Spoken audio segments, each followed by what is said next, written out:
Ya, pemain naturalisasi timnas Indonesia Jay Itzes ternyata sudah mengenal sejumlah makanan khas Indonesia sejak dulu. Bahkan ada makanan yang disantap Jay sejak dirinya masih muda sehingga sampai saat ini ia memfavoritkan makanan tersebut. Dan sebagai informasi, Jay Itzes sudah resmi menjadi warga negara Indonesia setelah mengambil sumpah di Kanwil Kemenkumham DKI Jakarta pada Kamis 28 Desember 2023. Meski sudah resmi menjadi WNI, pemain berusia 23 tahun ini belum menjalani debut bersama timnas Indonesia. Lahir di Belanda, Jay pun mengaku sudah mengenal sate, nasi goreng, sampai gado-gado dan itu merupakan makanan favoritnya. Jay bahkan mengatakan nasi goreng merupakan makanan yang selalu dimakannya saat masih kecil. Ya, sementara Jay Itzes berpeluang untuk tampil bersama timnas Indonesia di pertandingan lanjutan Grup F kualifikasi Piala Dunia 2026 zona Asia.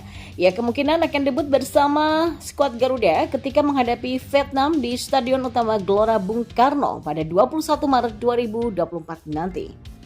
Jay Itzes pun diharapkan bisa membuat lini pertahanan timnas Indonesia menjadi lebih tangguh sebab di dua laga sebelumnya timnas Indonesia sudah kemasukan sebanyak 6 gol. Selain itu, Sintayong juga bisa menurunkan Jay Itzes, Jordi Amat, dan Justin Hubner. Terlebih pelatih asal Korea Selatan ini sering menggunakan formasi 3-4-3. Ya, menarik tentunya melihat akan dimainkan di posisi apa Jay Itzes nantinya. Tapi satu hal yang pasti, kehadiran pemain Venezia ini akan semakin menambah opsi Sintayong untuk dimainkan di lini belakang timnas Indonesia.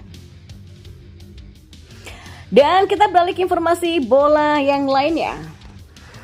Ya, kursi pelatih timnas Korea Selatan saat ini sedang kosong usai Konfederasi Sepak Bola Korea Selatan atau KFA melepas Jurgen Klinsmann.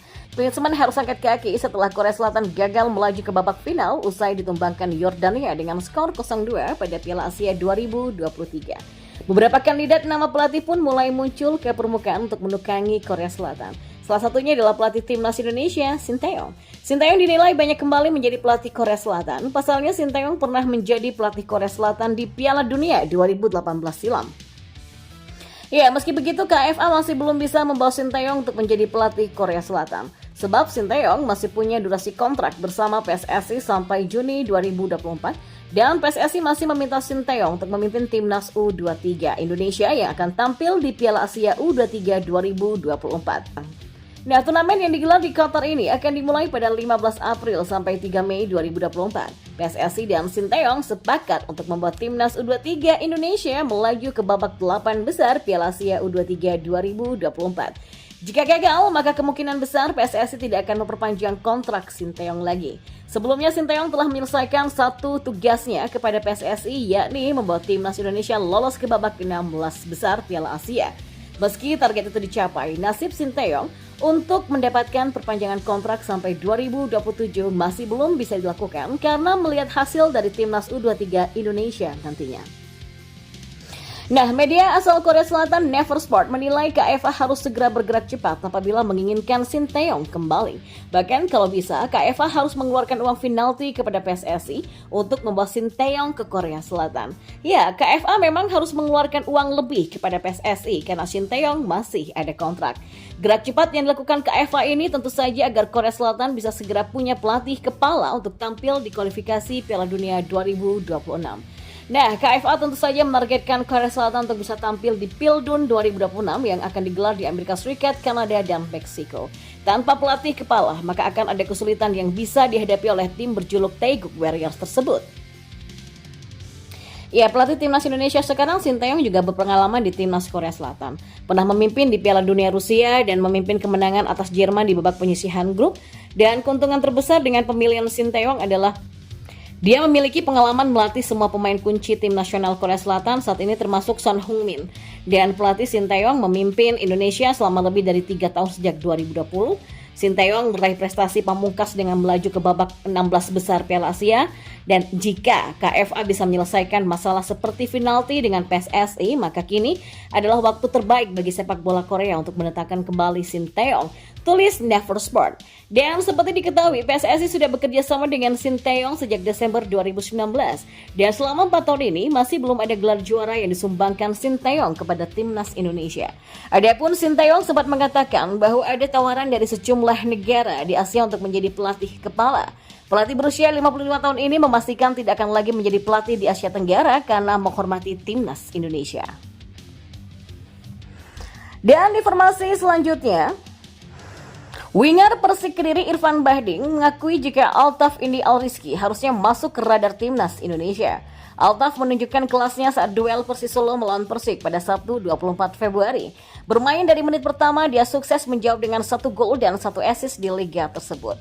Menaliknya, Bahdim merupakan senior Altaf saat keduanya berada di Persis. Menurut Irfan Bahdim, kekalahan atas Persis bisa segera dilupakan. Pasalnya, Altaf Indi tampil apik dan cukup mendapatkan sorotan di laga tersebut. Dia pun juga langsung memberikan pujiannya pasca laga tersebut. Ya, setelah pertandingan saya bicara dengan Altaf, walaupun saya kalah, saya tetap senang melihat proses tadi, kata Irfan Bahdim pada sesi jumpa pers usai laga.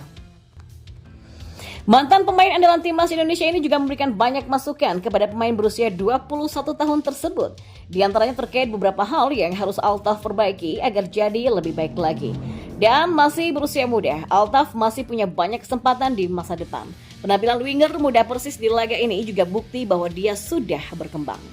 Kemarin dia sempat saya kasih banyak kesempatan dan bantu dia untuk apa yang harus diperbaiki. Dan hari ini dia main sangat bagus sekali, membantu tim dengan 1 gol dan 1 assist, kata Irfan Bahdim.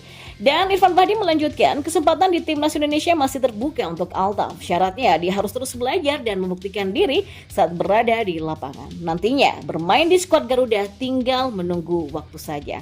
Saya senang walaupun kalah, tapi di masa depan semoga dia lebih baik dan masuk timnas Indonesia, pungkasnya.